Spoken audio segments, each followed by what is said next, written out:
Días, buenas tardes y eventualmente buenas noches. Me voy a presentar, soy Gustavo Arabaglia, médico especialista en anatomía patológica y docente del Departamento de Patología. En esta oportunidad, dentro de lo que es patología especial, patología 2, vamos a hablar de neuropatología. Dentro de lo que es neuropatología vamos a hablar particularmente de las enfermedades neurodegenerativas o neuropatología degenerativa. Como mencionamos, la patología del sistema nervioso se puede dividir en una patología del sistema nervioso central y el sistema nervioso periférico. En esta oportunidad vamos a hablar de la patología del sistema nervioso central. Como también mencionamos, esta patología la vamos a poder dividir en una patología neoplásica y no neoplásica. Dentro del grupo de la patología no neoplásica vamos a hacer principalmente hincapié en la neuropatología degenerativa. Cuando hablamos de la neuropatología degenerativa, hablamos de trastornos neurodegenerativos que se consideran actualmente como un grupo heterogéneo de proteinopatías que se caracterizan por la pérdida progresiva de poblaciones de neuronas selectivamente vulnerables. Y estas se van a poder clasificar según criterios clínicos y anatómicos en neuropatología o enfermedades neurodegenerativas corticales, subcorticales, cerebelosas y medulares, o según sus características patológicas y moleculares en aquellas que se asocian con amiloidosis, las taupatías, las sinucleinopatías, las enfermedades por TDP43 y las enfermedades asociadas con poliglutamina. El estándar de oro diagnóstico es la evaluación neuropatológica en las autopsias. Generalmente estas enfermedades se diagnostican desde el punto de vista neurológico y se tratan con un diagnóstico presuntivo. Y la única forma de confirmar y certificar estas enfermedades es justamente con una evaluación de autopsia desde el punto de vista neuropatológico, que en la gran mayoría de las circunstancias no se realiza. Entonces, estas proteinopatías lo que van a terminar generando es la pérdida neuronal. Cuando hablamos de pérdida neuronal estamos justamente hablando de muerte celular. Y esta muerte celular va a ser selectiva, topográfica y progresiva. Entonces, cuando hablamos de estas proteinopatías van a tener una etiología que puede ser familiar, hereditaria o esporádica, que en este caso van a haber varios factores, va a ser multifactorial o idiopática. Va a tener una patogenia, las alteraciones moleculares estructurales o la vía de síntesis o degradación de estas proteínas va a terminar generando la acumulación de la proteína, la transmisión intercelular de estas proteínas alteradas y la polimerización o agregación de las proteínas en el intra y en el extracelular, causando de esta forma disfunción neuronal y disfunción en la sinapsis, lo que puede terminar generando la pérdida neuronal por muerte celular y la gliosis reactiva.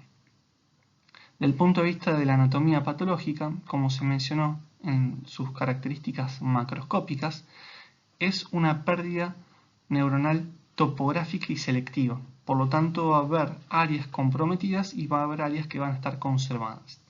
Y cuando uno analiza la microscopía, vamos a ver qué compartimiento está afectado, si es la sustancia blanca o la sustancia gris, o ambas, y qué componente tisular también va a estar comprometido, si es el extracelular o si son las células, las neuronas o las células de la neuroglía.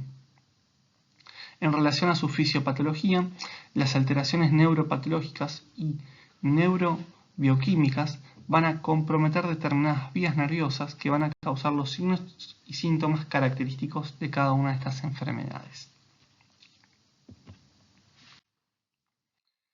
Entonces, como se mencionó, el gol estándar de diagnóstico, o mejor dicho, el diagnóstico para confirmar estas enfermedades, es el estudio neuropatológico de la autopsia, ¿sí? Y generalmente este examen arranca como un examen macroscópico, donde primero uno tiene en cuenta objetivos como un diagnóstico anatómico y un diagnóstico patológico presuntivo. Tiene criterios anatómicos, antropométricos, visuales, manuales e instrumentales para hacer este examen. Un sentido, generalmente se va de externo a interno o examinando primero la superficie externa y después la superficie de corte. Y después tiene unos pasos a tener en cuenta. Por un lado, el procesamiento macroscópico. Esto quiere decir es cómo se va a tomar o cómo se va a cortar la pieza a examinar. En este caso, la pieza de autopsia, que corresponde justamente en este caso al sistema nervioso central. La toma de muestra o la selección de tacos, que generalmente para el estudio microscópico van a ir entre 8 a 12 tacos en un estudio estandarizado. Muestras para biología molecular y obviamente la descripción de los hallazgos macroscópicos. Acá estamos observando en esta fotografía macroscópica la presencia de cortes transversales del cerebro, como también podemos observar la presencia de cortes del cerebelo, la presencia de cortes a nivel del tronco encefálico y parte de la médula espinal. ¿Y cuáles son esos tacos que uno va a examinar? Como pueden observar, vamos a ver que se va a examinar el lóbulo frontal, el lóbulo temporal, principalmente en esta región. Se va a también examinar los núcleos o los ganglios de la base, el lóbulo parietal, el lóbulo temporal a nivel del hipocampo y también la parte cortical del lóbulo parietal y occipital. Se va a estudiar la corteza cerebelosa junto con los núcleos cerebelosos y se va a estudiar lo que es el mesencéfalo a nivel de la sustancia negra, la protuberancia y el bulbo raquídeo. Estos son los principales cortes que uno va a estudiar en forma generalizada para el estudio correcto de estas enfermedades neurodegenerativas. Desde el punto de vista microscópico, uno va a tener en cuenta técnicas histológicas de rutina, como es el HIE, pero también va a tener en cuenta técnicas especiales histoquímicas, como por ejemplo técnicas de impregnación argéntica, técnicas de Luxolfas Blue Pass o técnicas como por ejemplo el rojo Congo para detectar amiloide. También va a poder tener en cuenta técnicas especiales inmunohistoquímicas, como por ejemplo la presencia de anticuerpos anti-beta-amiloide, la presencia de anticuerpos antiproteína tau, antisinucleína, anti-TDP43, anti-FAST, anti-ubiquitina y anti-huntingtina. Las proteínas que se van a poder detectar desde el punto de vista inmunohistoquímico y las vamos a poder reconocer también desde el punto de vista morfológico, se pueden distribuir en el extracelular o se pueden distribuir en el intracelular. Si estamos dentro del intracelular, puede ser que comprometa células de la glía o que comprometa neuronas. Y dentro de estos componentes puede ser que comprometa el núcleo o puede ser que comprometa el citoplasma. Dentro del citoplasma puede ser que comprometa el soma o puede ser que comprometa las neuritas o prolongaciones. Y si compromete el soma, puede ser que lo comprometa en forma difusa o que lo comprometa formando estas estructuras globulares. Acá podemos observar en este cuadro comparativo cuáles son las principales proteínas patológicas, las enfermedades en las cuales se encuentran asociados, cuál es la localización normal y patológica de la proteína y cuál es el signo microscópico de cada una de estas proteínas que se puede ver en la microscopía óptica. Por ejemplo, la alfa-sinucleína va a estar asociada con la enfermedad de Parkinson, la demencia por cuerpos de Lewy y la atrofia multisistémica. En condiciones normales va a estar en una localización presináptica, mientras que en condiciones patológicas la vamos a ver en una localización citoplasmática. Y lo vamos a ver desde el punto de vista microscópico como los cuerpos de Lewy. El beta-amiloide, es característica de la enfermedad de Alzheimer, es una proteína transmembrana que en condiciones patológicas la vamos a poder identificar en el extracelular formando las placas de amiloide en la microscopía óptica. La huntingtina es característica de la enfermedad de Huntington, tiene una localización tanto fisiológica como nuclear, como patológica nuclear, y lo vamos a poder reconocer como la presencia de inclusiones nucleares. La proteína FUS la vamos a poder observar en la demencia frontotemporal y en la ELA. Generalmente se localiza en el núcleo, pero en condiciones patológicas pasa a localizarse en el citoplasma y a producir las inclusiones que van a ser FUS positivas. La proteína Tau, otra que es conocida, va a estar asociada y presente en la enfermedad de Alzheimer, en la en la demencia o degeneración frontotemporal asociada con Tau, en la enfermedad de Pink y en la degeneración córtico-basal. Es de localización citoplasmática, tanto desde el punto de vista fisiológico como patológico, y va a poder presentarse de distintas formas en la microscopía. En la enfermedad de Alzheimer formando los ovillos neurofibrilares. En la enfermedad de degeneración frontotemporal formando las inclusiones que van a ser Tau positivas. En la enfermedad de Pink formando los cuerpos de Pink. Y en la degeneración córtico-basal formando las inclusiones Tau positivas. Y por último tenemos la proteína TDP43 que va a estar presente en la degeneración frontotemporal y en el ELA. Generalmente tiene una localización normal nuclear y desde el punto de vista patológico la vamos a poder ver tanto en el citoplasma como en el núcleo.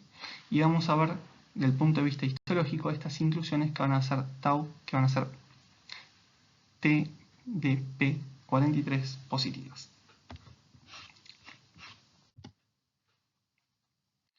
Vamos a arrancar entonces con las enfermedades neurodegenerativas corticales. Entonces, ¿qué son las enfermedades neurodegenerativas corticales? Es un grupo de enfermedades neurodegenerativas que afecta estructuras corticales y que expresa clínicamente como trastornos cognitivos progresivos que terminan en la demencia. Dentro de estas enfermedades neurodegenerativas corticales vamos a encontrar la enfermedad de Alzheimer, la degeneración frontotemporal y la enfermedad de cuerpos de Lewy. Vamos a arrancar entonces con la más frecuente, que es la enfermedad de Alzheimer. ¿Qué es la enfermedad de Alzheimer? Es una enfermedad neurodegenerativa que puede ser esporádica o familiar, que se caracteriza neuropatológicamente por el compromiso de la corteza cerebral predominantemente y clínicamente por un deterioro cognitivo leve que va a progresar a la demencia. Fue descrita desde el punto de vista neuropatológico por Alzheimer, donde él mismo identificó la presencia de los ovillos neurofibrilares con técnica de impregnación argentina. Desde el punto de vista de su etiología, como se mencionó en su definición, hay una variante familiar y una variante esporádica. En la variante familiar se conoce que tiene una herencia autosómica dominante, monogénica, donde vamos a poder observar la mutación de la proteína precursora de amiloide o una mutación en el gen PS1 o en el gen PS2.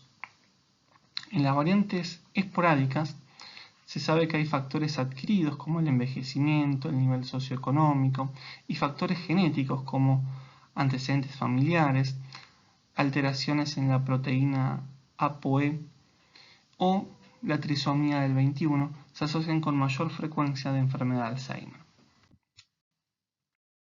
En su patogenia, en la patogenia molecular de la enfermedad de Alzheimer, uno tiene que tener en cuenta dos características. Por un lado, la formación de las placas de amiloide y por el otro lado, la formación de los ovillos neurofibrilares.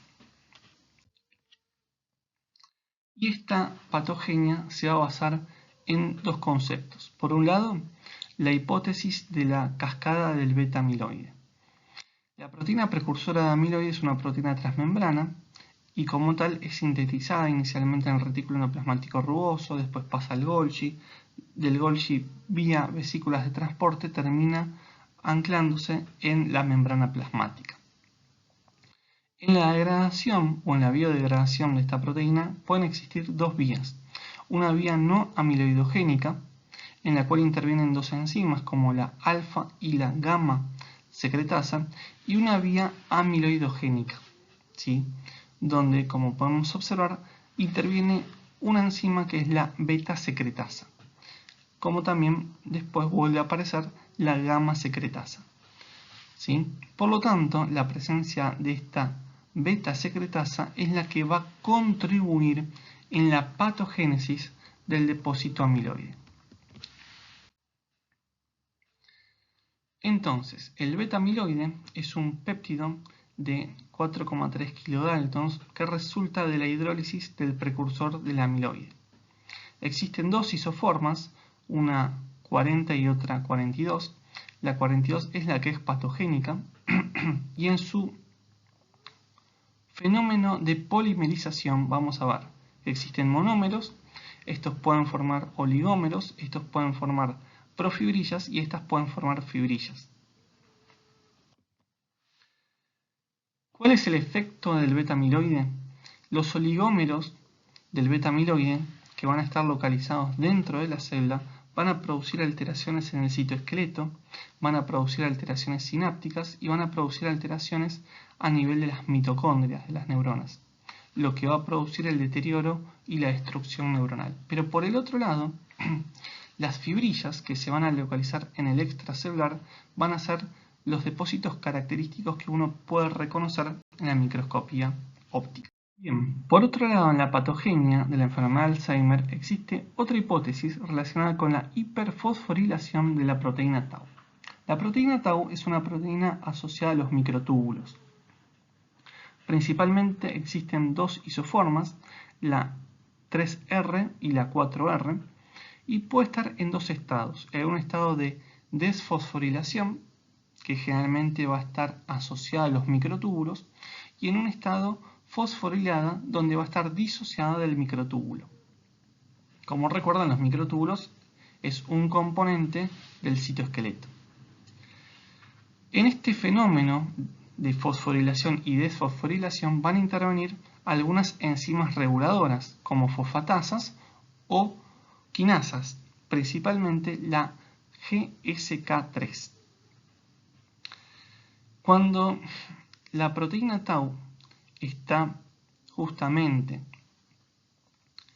disociada de los microtúbulos, puede existir un fenómeno de polimerización, donde vamos a ver que primero van a estar formando monómeros, estos van a dar origen a oligómeros y estos posteriormente van a dar origen a filamentos helicoidales de proteína tau. Bueno, por consenso y a partir de los distintos datos experimentales y asistenciales de la enfermedad de Alzheimer, la degeneración neurofibrilar es un proceso patogénico secundario al efecto neurotóxico de los depósitos beta-amiloides. Aunque se desconoce el mecanismo exacto, alguna hipótesis apunta que la activación de esta quinasa GSK3 por los oligómeros de beta-amiloide iniciarían la fosforilación de la proteína tau. Por lo tanto, en la enfermedad de Alzheimer, el fenómeno inicial es justamente el depósito de beta-amiloide y posteriormente la fosforilación o la hiperfosforilación de proteína tau, que va a dar origen a los ovillos neurofibrilares, que lo vamos a ver dentro del citoplasma de estas neuronas comprometidas. Desde el punto de vista clínico y epidemiológico, vamos a ver que es la enfermedad neurodegenerativa más frecuente. Se va a dar principalmente en adultos mayores de 65 años, y es un poco más frecuente en el sexo femenino. En relación a sus características clínicas y el momento de presentación, se puede vivir en una enfermedad de Alzheimer temprana, cuando es menor de 65 años estos pacientes, que corresponde al 5% de los casos, y una enfermedad de Alzheimer tardía que se da en mayores de 65 años, que corresponde al 95% de los casos. Del punto de vista clínico, también lo vamos a poder dividir en dos fases. Una fase preclínica o asintomática, donde estos pacientes van a tener biomarcadores positivos, que se pueden detectar por el laboratorio en el líquido cefalorraquídeo, por ejemplo, identificar la proteína beta-amiloide 42 o la proteína tau hiperfosforilada, o radiológicos por medio del PET, donde vamos a poder encontrar depósitos de beta-amiloide o un PET dirigido a la hiperfosforilación de tau. Por otro lado, va a existir una fase clínica o sintomática, donde aparte de los biomarcadores, los pacientes van a tener manifestaciones clínicas.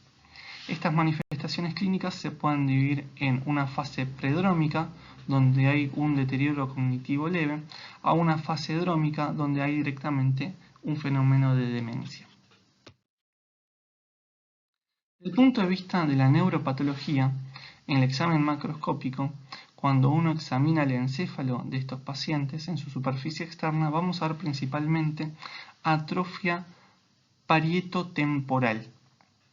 Esta atrofia la vamos a ver principalmente asociada con una disminución del grosor de las circunvoluciones y un aumento de la profundidad de los surcos. Como se observa en esta imagen, en la imagen superior podemos observar la superficie externa del cerebro con características conservadas, mientras tanto que en la imagen inferior vamos a observar que a nivel temporal y parietal la presencia de surcos más profundos con circunvoluciones más delgadas, que están principalmente asociadas con este fenómeno de atrofia parietotemporal. Lo mismo vamos a poder observarlo desde la superficie interna. Y en la superficie de corte, lo que generalmente se observa es una atrofia de la corteza hipocampal a nivel temporal y una marcada dilatación de los ventrículos laterales. En el tronco encefálico también podemos observar en la superficie de corte la despigmentación de la sustancia negra y la despigmentación del locus ceruleus.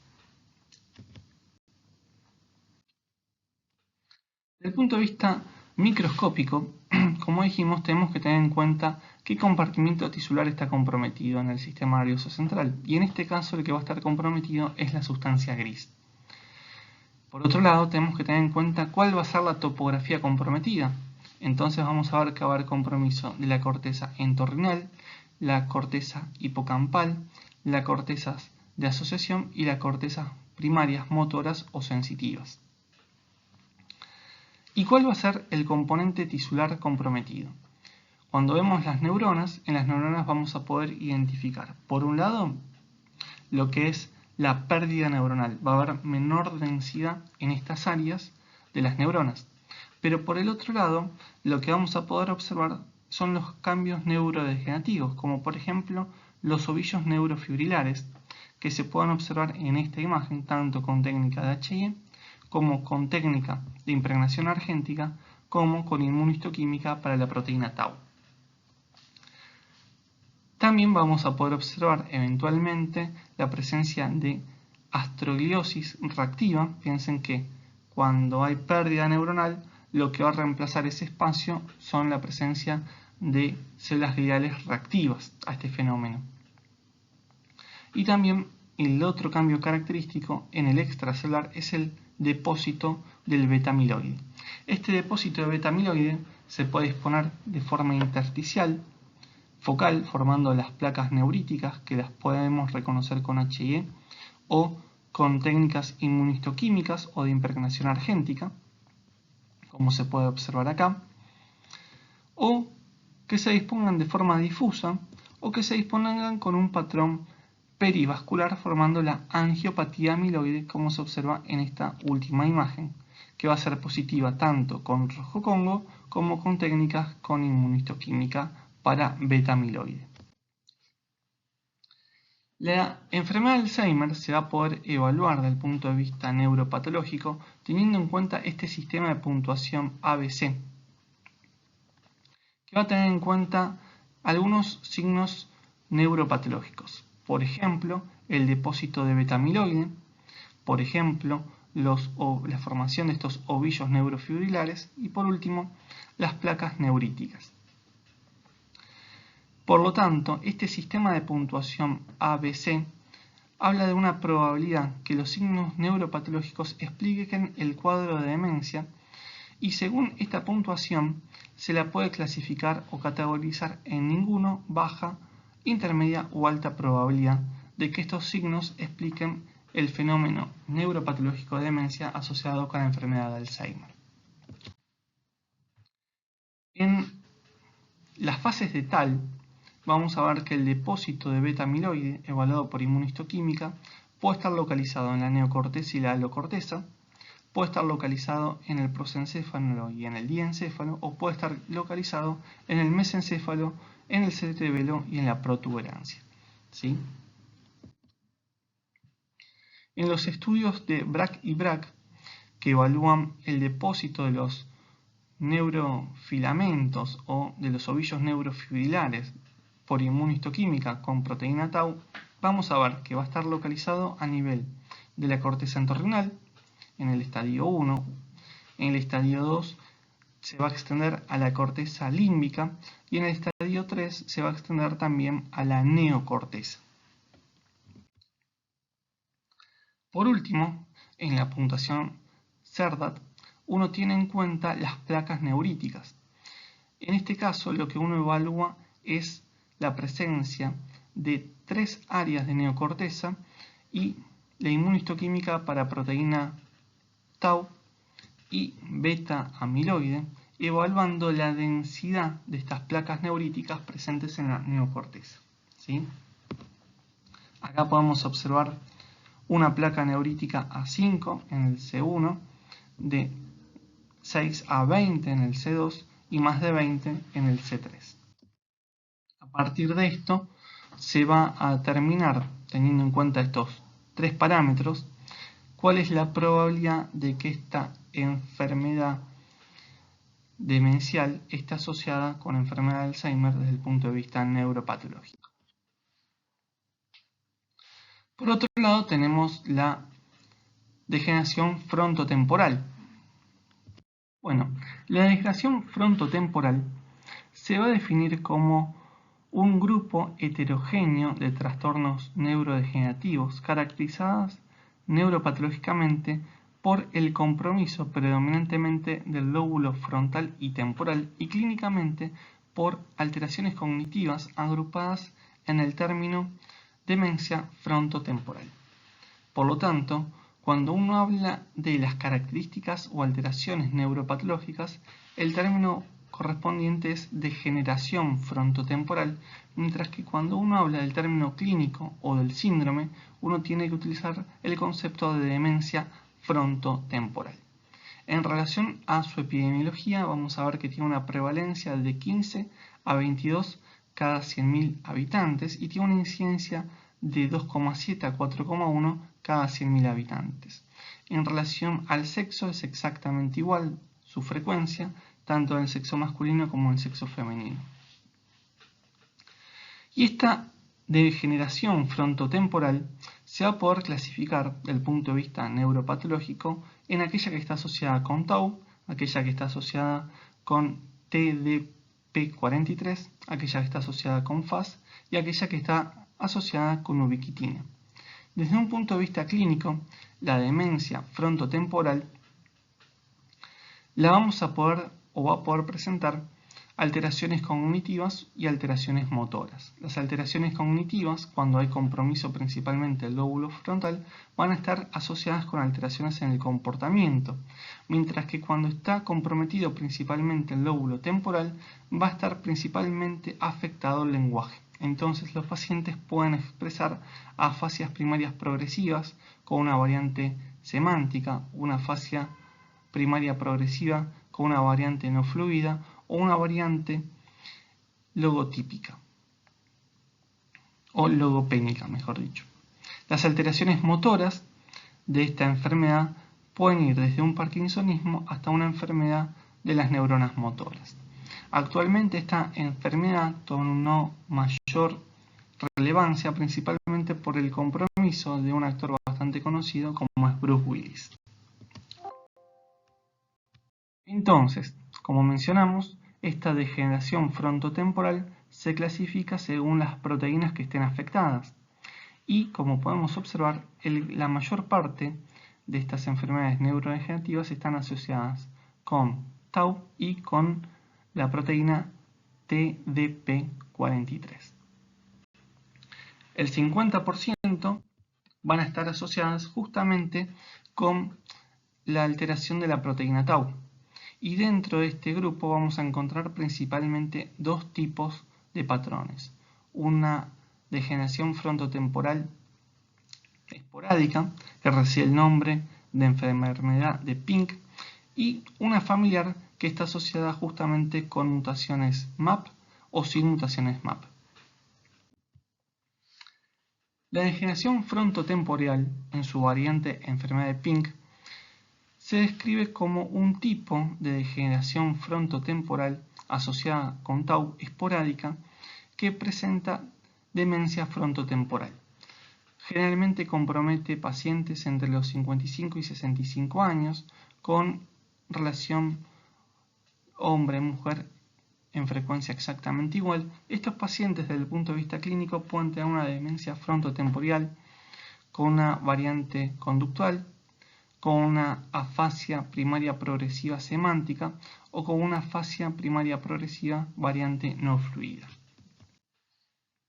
Desde el punto de vista macroscópico, la atrofia va a ser frontotemporal asimétrica, lo que va a dar el aspecto, cuando uno examina la superficie externa de estas circunvoluciones, en filo de cuchillo.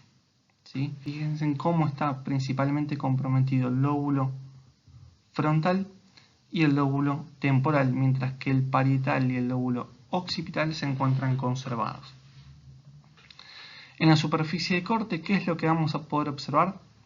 Una marcada dilatación de los ventrículos laterales, atrofia de la amígdala, atrofia del hipocampo, atrofia del cuerpo estriado, atrofia del globo pálido y atrofia del caudado.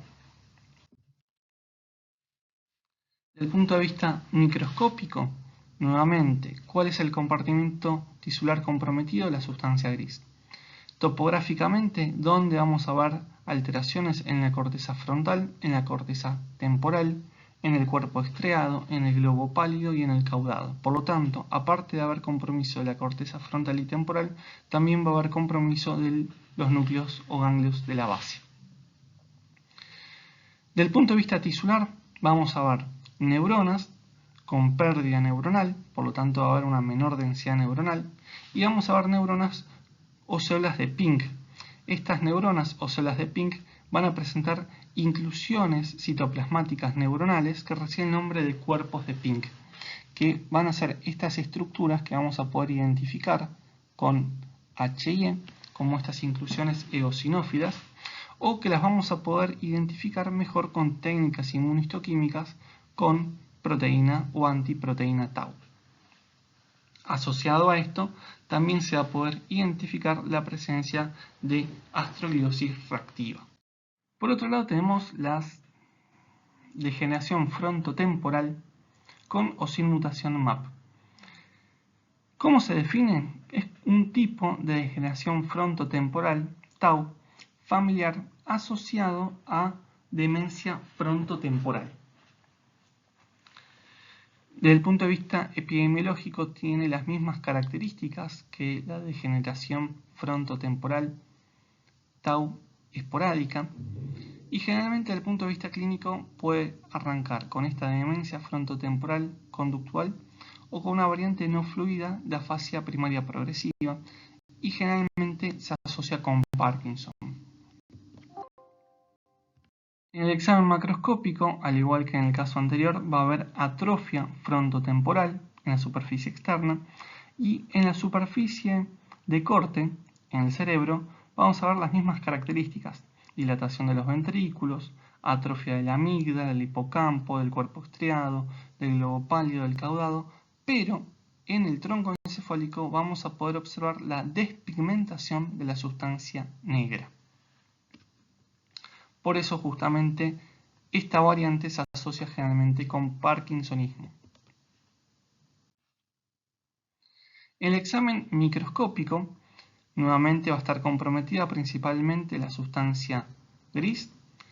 Topográficamente vamos a ver compromiso frontal, temporal, de los ganglios de la base y también, como en esta variante particular, de la sustancia negra del mesencéfalo.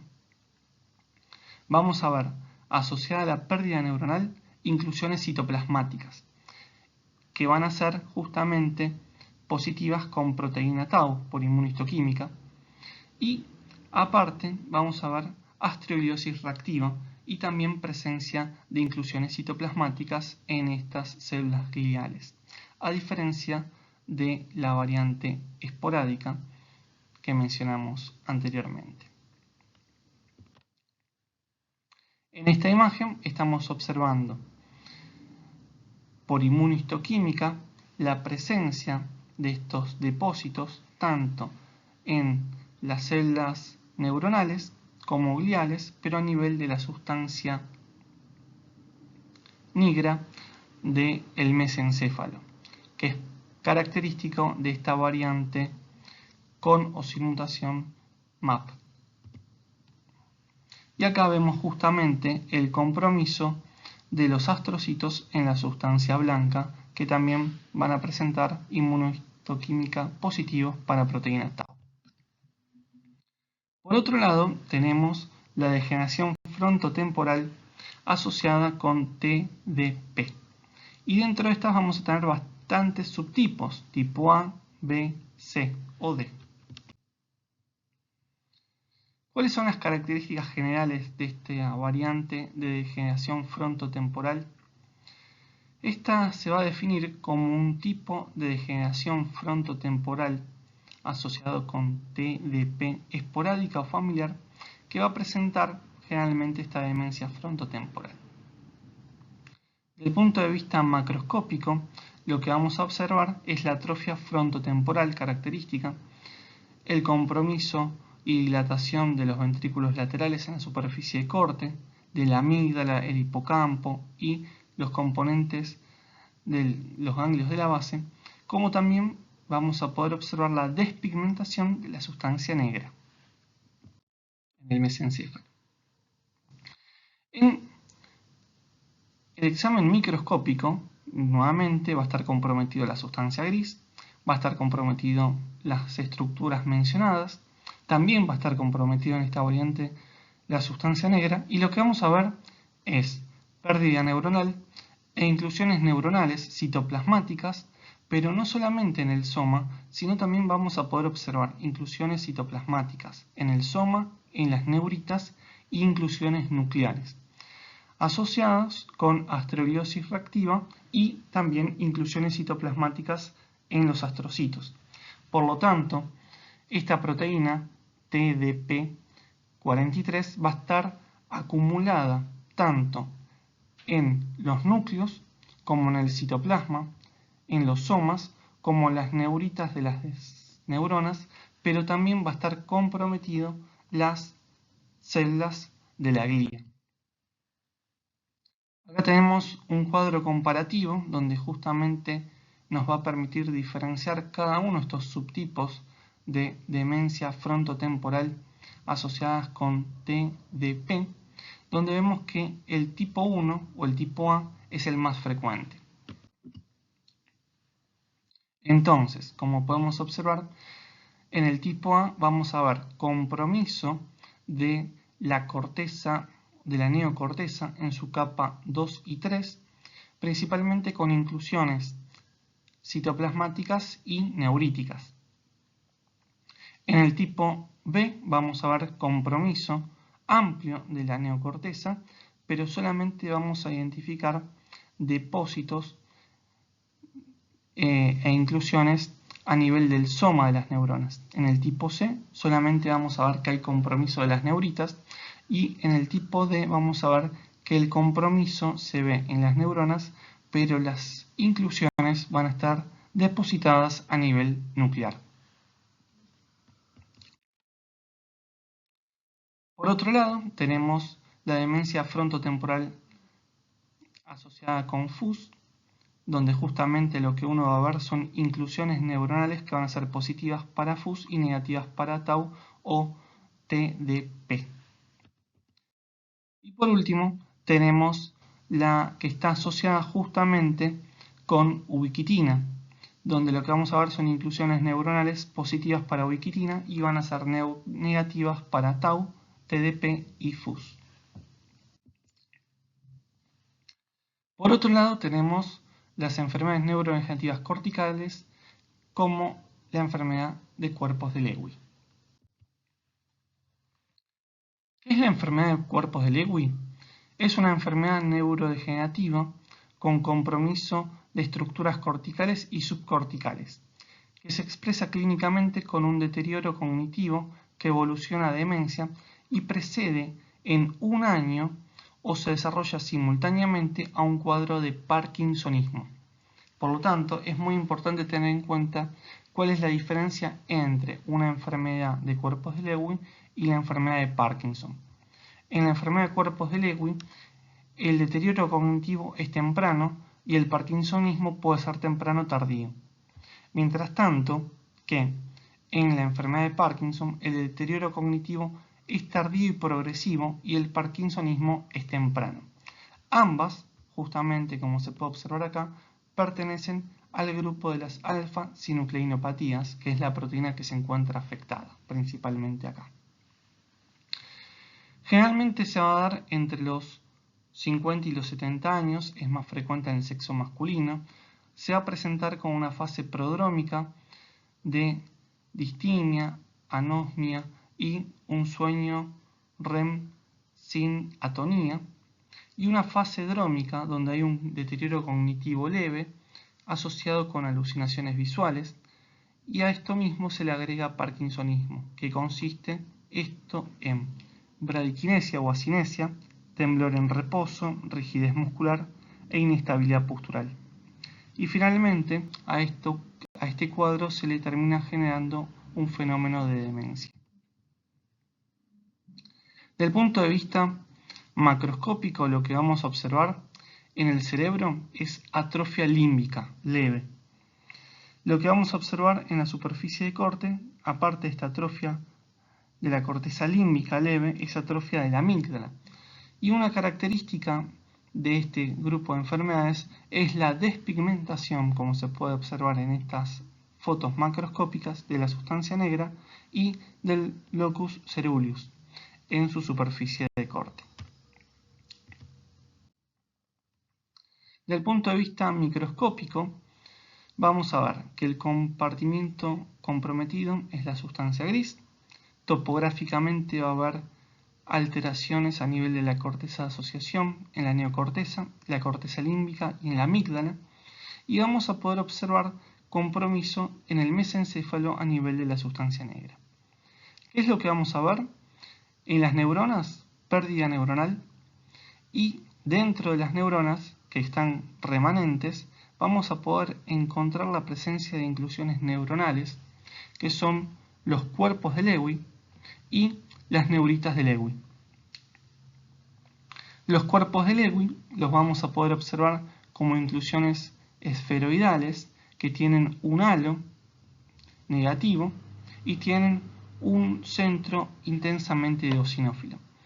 Estas células y estas inclusiones, como las neuritas de Lewy, las vamos a poder identificar tanto en la corteza como en la sustancia negra en las neuronas degenerativas. Asociado a este fenómeno de pérdida neuronal vamos a encontrar astrogliosis reactiva. Como mencionamos, estas células y estas inclusiones van a ser positivas por inmunistoquímica con alfa-sinucleína. Terminamos entonces con las enfermedades neurodegenerativas que comprometen la corteza. Ahora vamos a analizar las enfermedades neurodegenerativas con compromiso subcortical. Pertenecen a un grupo de enfermedades neurodegenerativas que afectan las estructuras subcorticales y que se expresan clínicamente por producir trastornos del movimiento. Vamos a encontrar dos grupos de enfermedades neurodegenerativas subcorticales, las que producen movimientos y producen patrones hipocinéticos, y aquellas que producen trastornos hipercinéticos. Dentro de este primer grupo vamos a encontrar la enfermedad de Parkinson. La enfermedad de Parkinson, como vemos en esta reseña histórica, fue descrita inicialmente por James Parkinson en 1817 en una monografía que la llamó Ensayo sobre la parálisis agitante o temblorosa.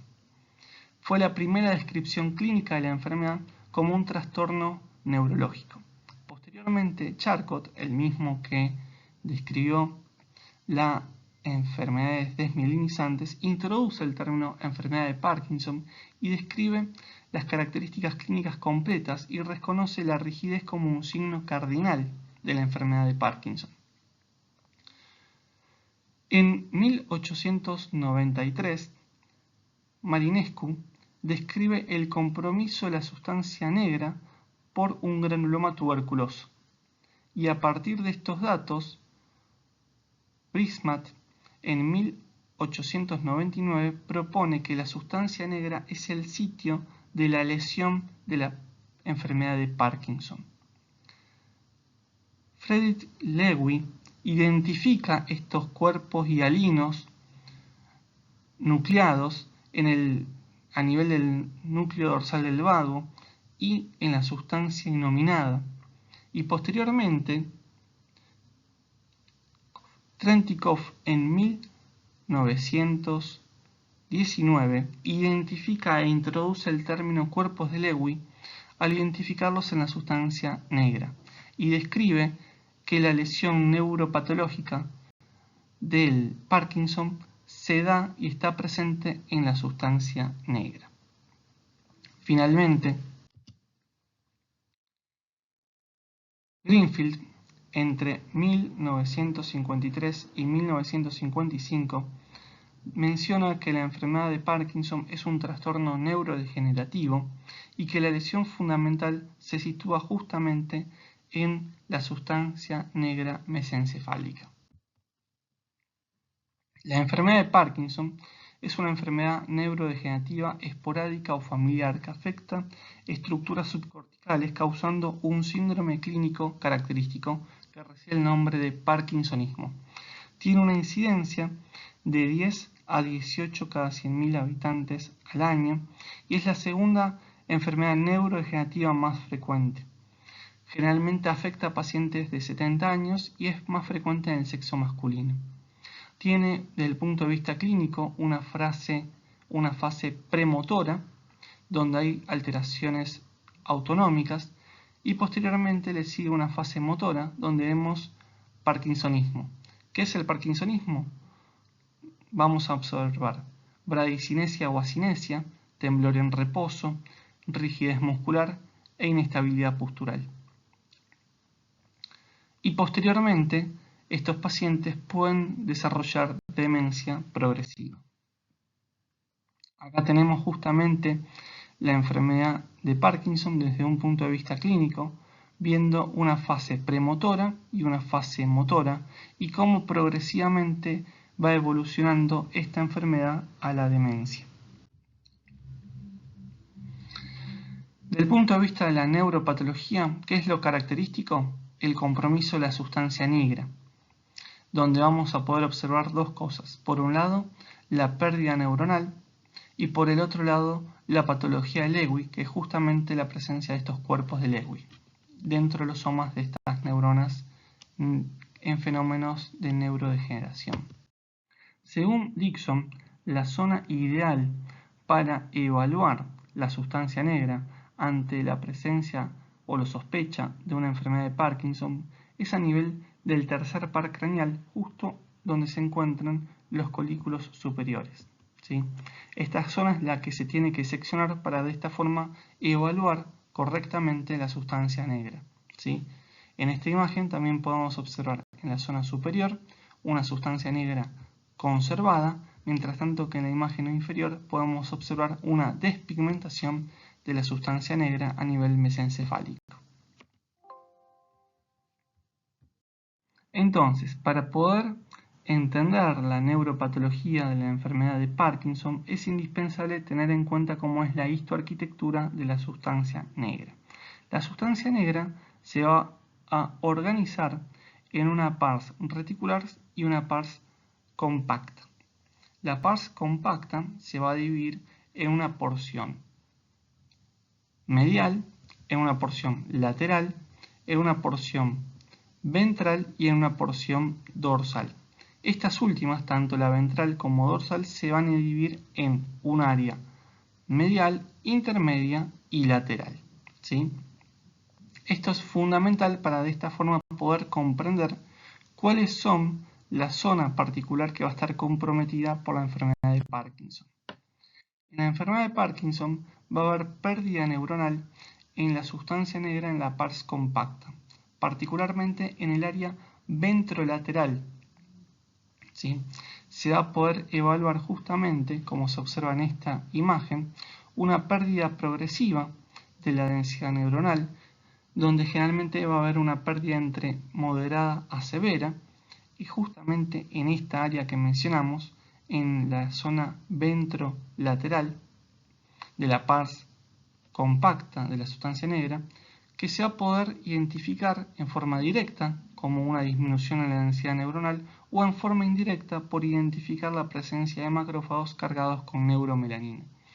La coloración de la sustancia negra justamente se debe a la presencia de neuromelanina en las neuronas que la conforman.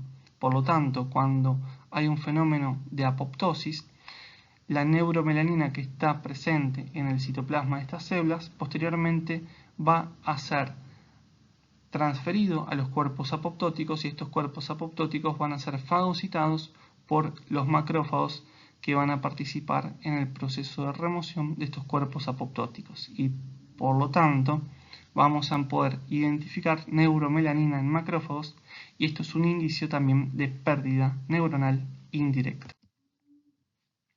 Como dijimos, el otro dato patológico característico de la enfermedad de Parkinson es justamente la patología de Lewy, que consiste justamente en la formación de estos cuerpos de Lewy.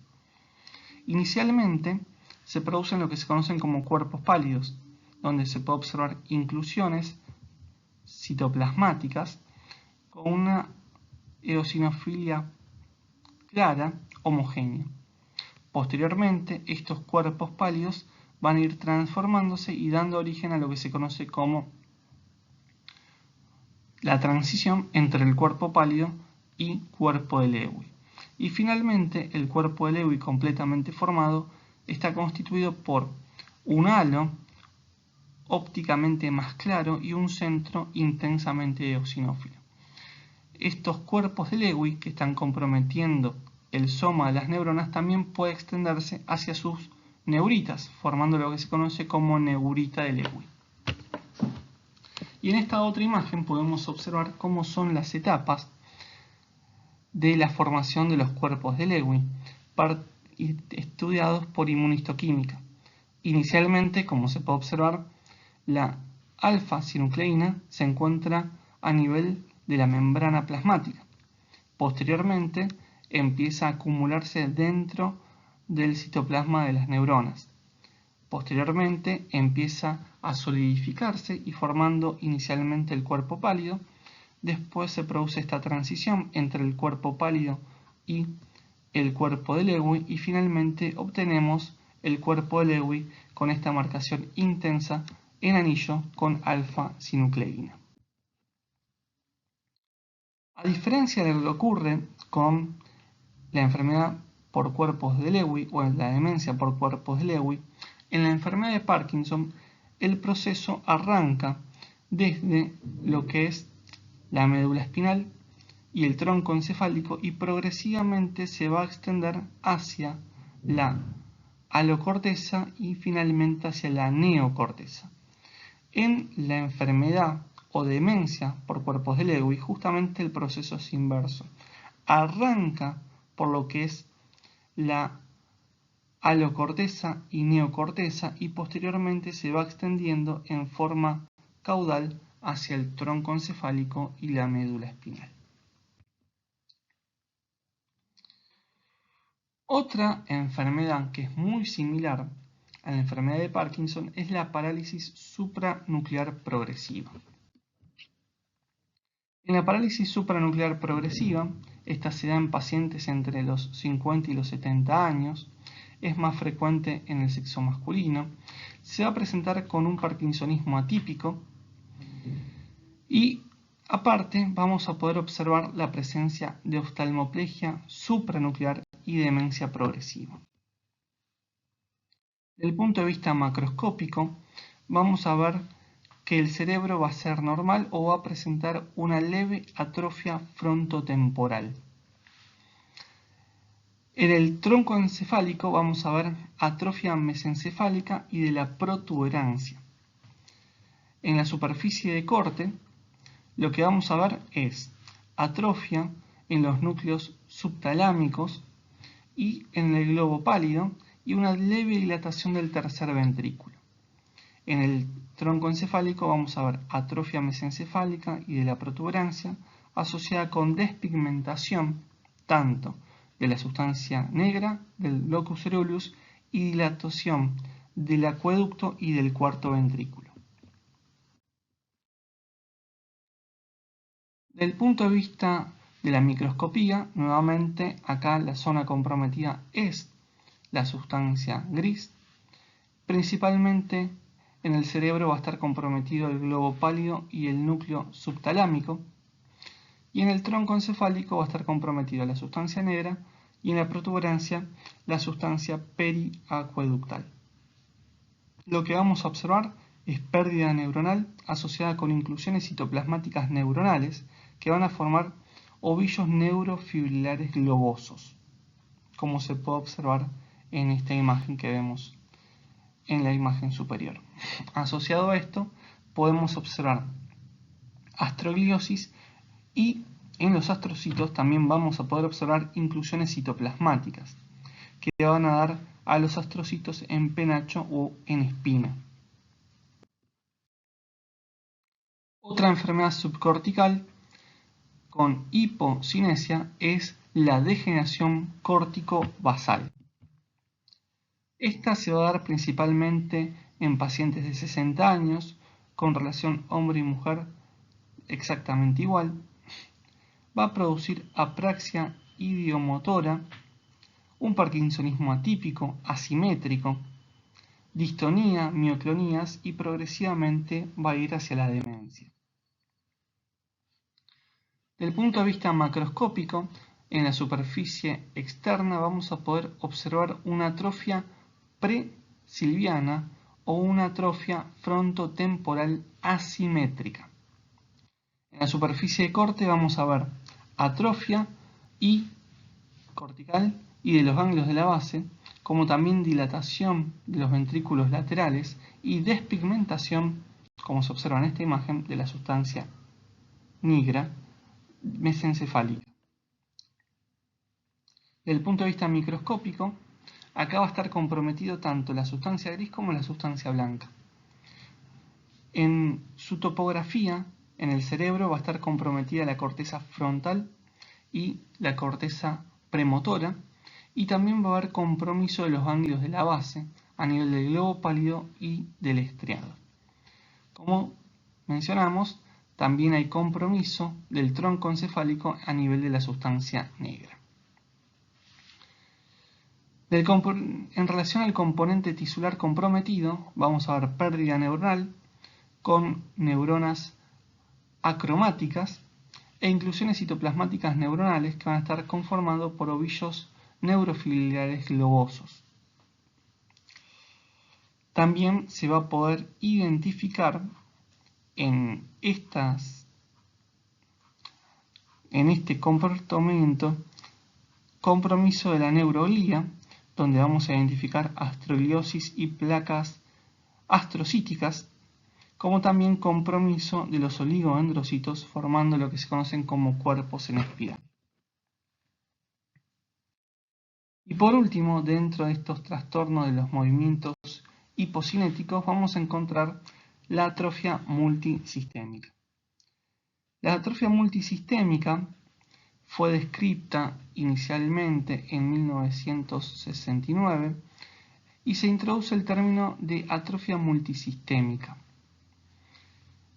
Posteriormente, consistía en agrupar 3 trastornos clínico-patológicos, que eran la atrofia olivo-pontocerebelosa, la degeneración estrionígrica y el síndrome de Ish-Dargar. Posteriormente, en 1999, se identificaron inclusiones citoplasmáticas gliales y posteriormente se le agrupó dentro de las alfa-sinucleinopatías al identificar que justamente la proteína afectada en este grupo era la alfa-sinucleína. Desde el punto de vista epidemiológico, se da en 3 a 4 personas cada 100.000, tienen una edad con mayor frecuencia entre los 55 y los 60 años, y en relación a las hombre y mujer son exactamente igual su frecuencia. Desde el punto de vista clínico se puede presentar como una ataxia cerebelosa con un parkinsonismo o como una disfunción autonómica. Justamente esta atrofia multisistémica puede tener 2 patrones principales desde el punto de vista neuropatológico. Un patrón que consiste en la degeneración nigroestriada y un patrón que consiste en la atrofia olivo-pontocerebelosa. En el patrón nigroestriado lo que vamos a ver es justamente que en la superficie externa encefálica no se van a ver alteraciones, pero en la superficie de corte vamos a poder observar una atrofia y despigmentación o decoloración del putamen y despigmentación de la sustancia negra. En el subtipo o atrofia olivo-pontocerebelosa vamos a poder observar en la superficie externa encefálica atrofia cerebelosa, atrofia de los pedúnculos cerebelosos medios y atrofia de la protuberancia, asociada en la superficie de corte con una atrofia de los núcleos olivares inferiores. En el examen microscópico va a estar comprometido tanto la sustancia gris como la sustancia blanca. Va a haber compromiso en el cerebro del putamen, en el cerebelo del vermis y de los hemisferios, y en el tronco encefálico va a haber compromiso a nivel mesencefálico de la sustancia gris, de la sustancia negra, y de la protuberancia a nivel de los núcleos olivares inferiores. ¿Qué es lo que vamos a poder observar? A nivel neuronal, pérdida neuronal, inclusiones citoplasmáticas neuronales, inclusiones neurales, nucleares y degeneración axonal. Mientras que a nivel de la neuroglía lo que vamos a ver es astrogliosis, microgliosis y vamos a encontrar en los oligodendrocitos desmielinización e inclusiones citoplasmáticas gliales y también inclusiones nucleares.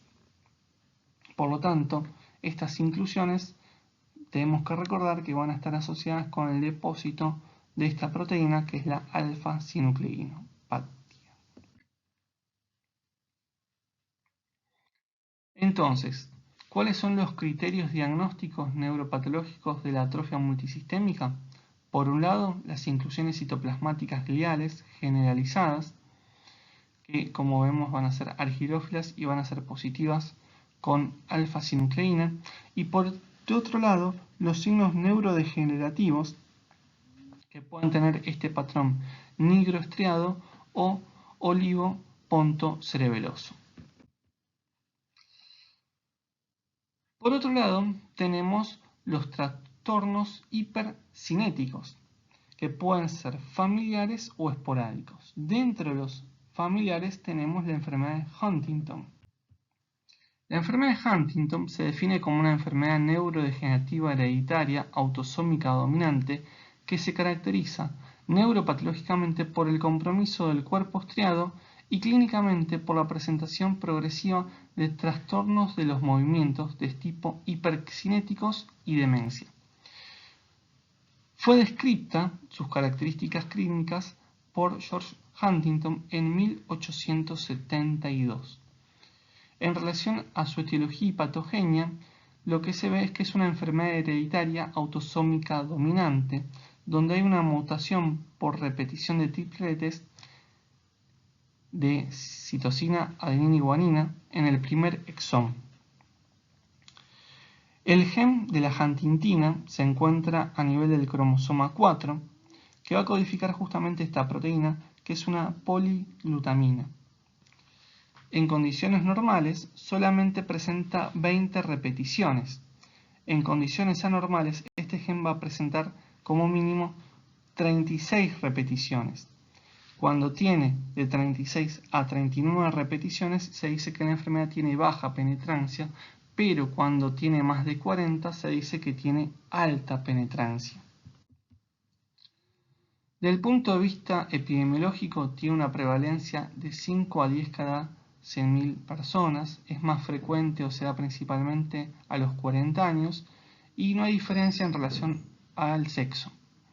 Clínicamente se va a presentar con trastornos motores como movimientos anormales coreicos o distónicos y progresivamente va a presentar trastornos cognitivos como trastornos en la memoria, en el comportamiento y posteriormente demencia subcortical.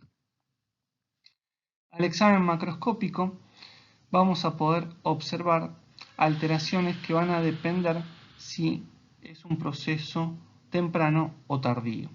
En la etapa temprana vamos a ver que en la superficie externa no va a haber alteraciones y en la superficie de corte vamos a ver una leve atrofia nigroestriada. Mientras tanto, que en una etapa tardía se va a poder observar una atrofia de la corteza cerebral, atrofia del tronco encefálico y atrofia de la corteza cerebelosa. En la superficie de corte se va a ver una atrofia severa, nigroestriada, como también del globo pálido, y dilatación marcada del asta frontal de los ventrículos laterales. Desde el punto de vista de la microscopía, va a haber compromiso de la sustancia gris, exclusivamente, con compromiso del caudado, putamen y de la corteza, particularmente. Pero también va a haber compromiso del tronco encefálico y del cerebelo. Vamos a ver pérdida neuronal, vamos a ver inclusiones nucleares neuronales e inclusiones citoplasmáticas en las neuritas. También se va a poder observar astrogliosis y microgliosis reactiva. Lo característico, como se observa por inmunistoquímica, es la presencia de estas inclusiones nucleares que se pueden identificar tanto en el núcleo como en el citoplasma de las neuronas comprometidas. Por otro lado, se puede ver distintos estadios relacionados justamente con el aspecto macroscópico y las características microscópicas, la pérdida neuronal, la gliosis presente y la presencia de estas inclusiones neuronales que van a estar asociadas con el compromiso del cuadro clínico por la enfermedad de Huntington. Acá justamente estamos mostrando lo mismo, donde se observan las características de cada uno de los componentes comprometidos, núcleo caudado, putamen, globo pálido, que van a ser los que van a estar comprometidos principalmente. Bien, terminamos con las enfermedades neurodegenerativas subcorticales. Ahora vamos a hablar de las enfermedades neurodegenerativas cerebelosas. Dentro de este grupo las vamos a poder dividir en familiares y esporádicas, y dentro de estas la más importante y la de mayor relevancia es la autosómica recesiva, denominada como ataxia de Friedreich. La ataxia de Friedreich es una enfermedad neurodegenerativa hereditaria autosómica recesiva asociada con la mutación de repetición de tripletes del gen FRDA de Friedreich, con compromiso predominantemente del cerebelo de la vía espinocerebelosa. Es la ataxia hereditaria más frecuente, tiene una prevalencia de 1 a 2 cada 100.000 y se describe en los 20 años. Del punto de vista de su etiología y patogenia, como se trata de una enfermedad autosómica recesiva, se vio que va a haber mutaciones por repetición de tripletes, guanina, adenosina, adenosina, en el primer intrón. Este gen va a estar localizado a nivel del cromosoma 9. Esto va a codificar una proteína que se llama frantaxina, que es una poliglutamina, y que en condiciones normales puede tener menos de 40 repeticiones, pero en condiciones patológicas va a tener más de 70 repeticiones y va a inhibir de esta forma la transcripción de esta proteína.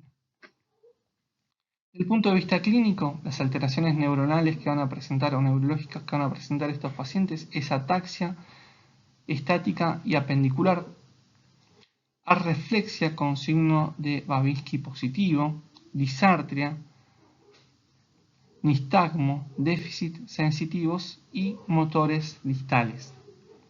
También van a poder identificarse alteraciones musculares y esqueléticas como cifoesclerosis y pie cabo, alteraciones cardiológicas como miocardiopatía hipertrófica y también alteraciones endocrinológicas como por ejemplo diabetes mellitus. Desde el punto de vista de la neuropatología, lo que vamos a poder observar es a nivel encefálico no se van a observar alteraciones en la superficie externa y en la superficie de corte se va a ver una leve atrofia del núcleo dentado. En la médula espinal vamos a ver en la superficie externa y en la superficie de corte una marcada atrofia de las columnas posteriores y laterales, que va a ser la zona que va a estar principalmente comprometida junto con los núcleos dentados en la ataxia de Friedreich. Desde el punto de vista microscópico va a estar comprometida tanto la sustancia gris como la sustancia blanca. En la sustancia gris vamos a ver, por ejemplo, compromiso de la corteza motora, principalmente a nivel de la capa piramidal externa. En los troncoencefálicos vamos a ver compromiso del núcleo del séptimo, del décimo y del terciavo par. En el cerebelo, núcleo comprometido va a ser el núcleo dentado y la corteza del vermis. Y en la médula espinal vamos a ver que va a estar comprometido el núcleo de Clark y los cordones posteriores como laterales. Desde el punto de vista de los componentes tisulares afectados, vamos a ver que hay pérdida neuronal con degeneración axonal.